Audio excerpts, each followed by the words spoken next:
Istri pilihan ketua mafia, bab 33, penyesalan sang mafia. Pagi itu semua beraktivitas seperti biasa.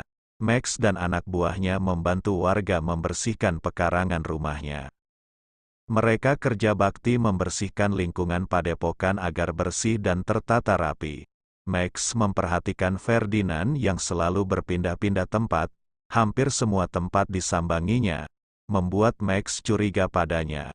Max memutuskan untuk mengikutinya. Ferdinand membawa barang-barang miliknya, meninggalkan padepokan di saat semua orang sibuk kerja bakti. Dia memasukkan ranselnya ke dalam karung yang berisi rumput.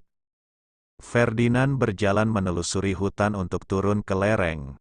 Max terus mengikutinya hingga Ferdinand berhenti dan menoleh ke belakang.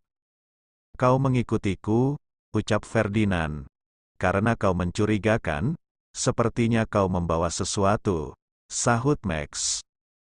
Ferdinand mengangkat karung itu dan melempar ke arah Max. Duk! Max langsung menendang karung yang diarahkan ke depannya. Bruk! Karung itu terjatuh di bawah dengan kencang. Kemudian Max menyerang laki-laki di depannya. Mereka bertarung satu sama lain, saling memukul dan menendang. Duk! Duk! Duk! Ferdinand tidak bisa melumpuhkan Max. Dari segi skill sudah berbeda. Max sudah lama berkecimpung di dunia kegelapan. Pertarungan bukan hal tabu untuknya. Laki-laki dengan tato singa itu bukan tandingan Ferdinand. Dia bisa mati sia-sia. "Aku tidak takut padamu," ucap Ferdinand. Dia berlari dan melayangkan satu pukulan ke depan. Dengan mudah Max menangkap siku tangan kanannya dan menendang perut Ferdinand dengan pahanya. Duk! Satu tendangan paha sudah membuatnya kalah. Dia ingin melawan, justru Max memelintir tangannya. "Au!" Ferdinand kesakitan. "Kau bawa apa?" Jawab, gertak Max. Dia sudah menahan diri sejak kemarin. Ferdinand tiba-tiba mengambil merica dalam kantong bajunya. Dengan tangan kiri lalu menaburkannya ke wajah Max. "Rasain loh," ucap Ferdinand. Seketika Max melepaskan tangannya, dia mengusap matanya yang perih.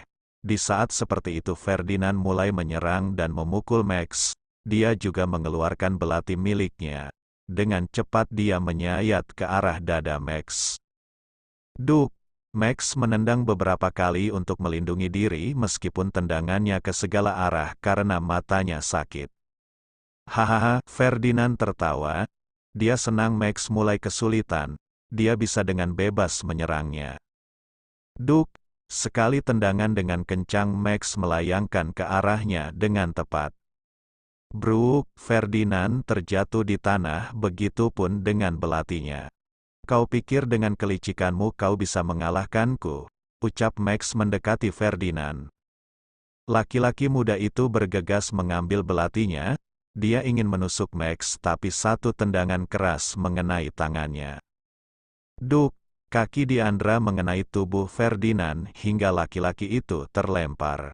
Bruk! Ferdinand terjatuh di tanah.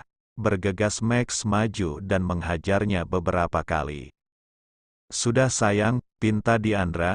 Max langsung menghentikan pukulannya. Dia lalu bangun dan berdiri. Tap, tap, Diandra mendekati Max dan berdiri tepat di sampingnya.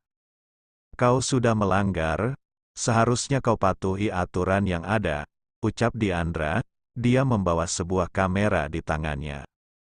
Laki-laki yang bernama Ferdinand itu seorang konten kreator baru, yang sengaja ingin memvideokan kehidupan di padepokan. Bahkan video gadis-gadis muda mandi di sungai dan di jamban menjadi salah satu koleksinya. Diandra lalu mematahkan kartu memorinya. "Warga padepokan sudah baik padamu. Mereka di sini tidak mengganggu siapapun. Jangan mengganggu tempat ini kalau kau masih ingin hidup," tegas Diandra. "Oh, kau ingin viral dengan merugikan orang lain?" Max marah. Dia tahu setiap tempat memiliki aturan tersendiri, bukan tidak mau diekspose, tapi semua demi kebaikan orang-orang yang memang tinggal di tempat itu. Mereka hanya ingin mendekatkan diri pada Allah. Diandra melempar sekantung narkoba, lalu dilempar ke bawah. Pluk! Sekantung narkoba itu tergeletak di tanah. Diandra mengeluarkan korek api lalu membakarnya. Itu punya. Ferdinand ingin mengambilnya tapi Max langsung memukulnya hingga terjatuh. Bluk! Ferdinand tergeletak di tanah. Dia tidak mungkin melawan Diandra dan Max karena mereka terlalu kuat untuknya. Ferdinand, narkoba hanya akan merusak hidupmu. Semua yang kau miliki akan habis. Apapun yang kau kerjakan tidak ada gunanya. Berhentilah sekarang sebelum semuanya terlambat, ujar Diandra. Ferdinand hanya diam, menatap narkoba miliknya sudah hangus terbakar. Siapa yang memasok narkoba itu padamu? Tanya Max. Aku dapat dari seorang mafia, orang menyebutnya singa buas, jawab Ferdinand. Max terkejut. Ternyata Ferdinand salah satu pelanggannya. Tangan Max mengepal. Dia merasa bersalah sudah membuat orang lain ketergantungan dengan barang haram itu. Pergilah dari tempat ini, sebelum. Diandra mengeluarkan pedang tajam miliknya dari wadahnya. Dia melayangkan pedang itu di udara, siap menebas apapun di bawahnya. Ferdinand langsung bangun, dia lari terbirit-birit meninggalkan tempat itu. Hampir saja aku mati di tangan wanita itu, ucap Ferdinand. Dia berlari turun ke lereng, karena lelah dia berhenti sejenak dan mengatur nafasnya yang tersengal-sengal. Untungnya aku masih memiliki kamera. Ferdinand meraba bajunya. Tidak ada lagi kamera yang tersisa di bajunya. Sial, semuanya sia-sia. Susah payah aku naik gunung dan pura-pura pingsan. Ternyata kameraku diambil mereka. Ferdinand terduduk lemas di bawah pohon. Dia gagal mendapatkan apa yang diinginkan. Sementara itu Max berlutut di tanah, dia menundukkan kepalanya ke bawah. Sayang, Diandra memegang bahunya. Aku sudah menjerumuskan banyak orang, ucap Max. Dia sangat menyesal sudah membuat banyak orang tersesat karena keserakahannya selama ini. Kau menyesal pun sudah terlambat Max. Semua yang kau lakukan sebelumnya sudah merugikan banyak orang. Tapi semua itu tidak cukup dengan penyesalan, kau harus memperbaiki semuanya, sahut Diandra. Dulu dia juga seperti Max, terpuruk dalam kesalahan yang sudah dilakukan. Diandra menemani Max sampai hujan turun dan membasahi tubuh mereka berdua. Diandra hanya diam membiarkan Max menenangkan diri.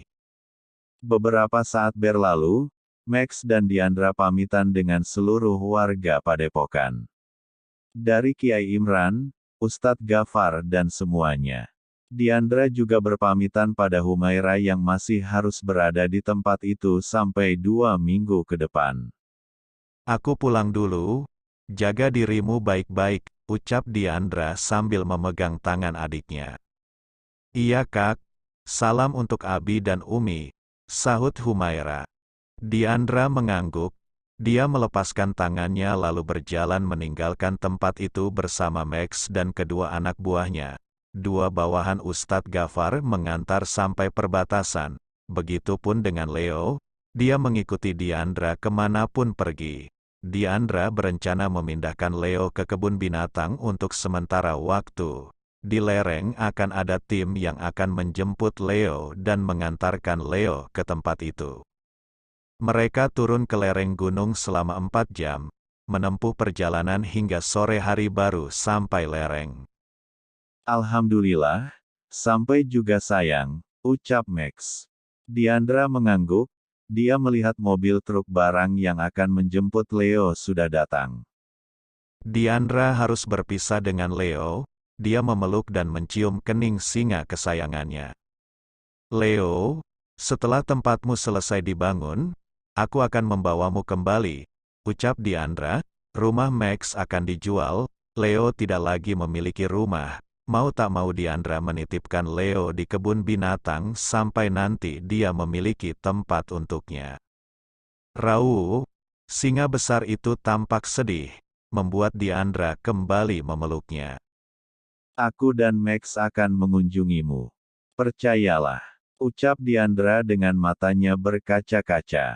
Leo terdiam, dia terpaksa mengikuti tim yang menjemputnya masuk ke dalam mobil truk barang yang cukup besar. Leo, selamat tinggal, ucap Diandra.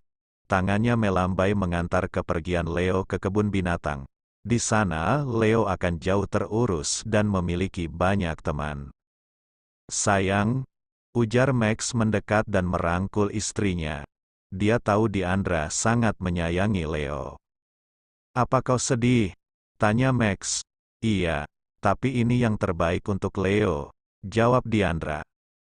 Tak hanya Diandra, Dudu dan Dede juga menangis terseduh-seduh. Duh, gak ada yang hilaf nyaplok kita lagi, ucap Dede sambil menangis terseduh-seduh. Iya, hidup kita tak seindah hari kemarin saat Leo ada, sahut Dudu. Perasaan kemarin kita mau jadi santapannya terus. Apa itu indah? Tanya Dede. Mungkin, jawab Dudu. Setelah itu Max, Diandra dan kedua anak buahnya pergi meninggalkan tempat itu. Mereka naik mobil yang menjemput Diandra. Mobil itu mobil pribadi milik Diandra yang biasanya dipakai untuk pergi ke kantor dan pabrik. Sayang, kita pergi ke rumahmu? Tanya Diandra. Iya, kau harus lapar untuk pergi ke rumahku, jawab Max. Memangnya kenapa? Tanya Diandra penasaran kenapa Max menyuruhnya lapar. Nanti kau akan tahu, jawab Max. Bos, kalau kita sudah pasti lapar, siap menghabiskan apapun, ucap Dudu. Tim cuci piring juga siap bos, tambah Dede. Aku memang membutuhkan tenaga kalian untuk itu. Bersiaplah, kata Max. Kalian belum tahu ibuku seperti apa, lebih menakutkan dariku. Batin Max, dia sudah mempersiapkan anak buahnya untuk jadi tumbal pertama menghadapi ibunya. Sementara di tempat lain, Ustadz Denny, suara Anda begitu merdu. Saya sampai merinding mendengarnya, ucap Kiai Abdullah yang duduk di sampingnya. Mobil itu melaju menuju pesantren. Iya Pak Kiai, terima kasih, jawab Taren. Wajahnya tampak kurang nyaman karena bagaimana bisa dia dipanggil Ustadz. Tiba-tiba mobil berhenti, di jalan banyak orang berhamburan, membuat Kiai Abdullah dan Taren penasaran. Imam, ada apa? Tanya Kiai Abdullah. Gak tahu Pak Kiai, jawab Imam. Taren dan Kiai Abdullah penasaran, mau tak mau mereka berdua turun dari mobil. Entah apa yang terjadi, orang-orang menghampiri setu yang ada di samping kanan jalan. Anak itu tenggelam, suara orang-orang ricuh. Taren yang dipenuhi rasa penasaran langsung melewati kerumunan dan melompati pagar. Dia melihat anak kecil hampir tenggelam di setu itu. Aku takut tenggelam, batin Taren. Entah kenapa dia trauma dengan air dalam kapasitas sebanyak itu. Dia dilema apakah akan menceburkan diri atau tidak untuk menolong anak kecil itu. Bersambung, jangan lupa berikan komentar membangunnya ya. Maafkan juga jika masih banyak kekurangan dalam channel ini. Terima kasih semuanya. Love you sekebon. Semoga bisa menghibur teman-teman semua. Jangan lupa subscribe, like, dan bagi.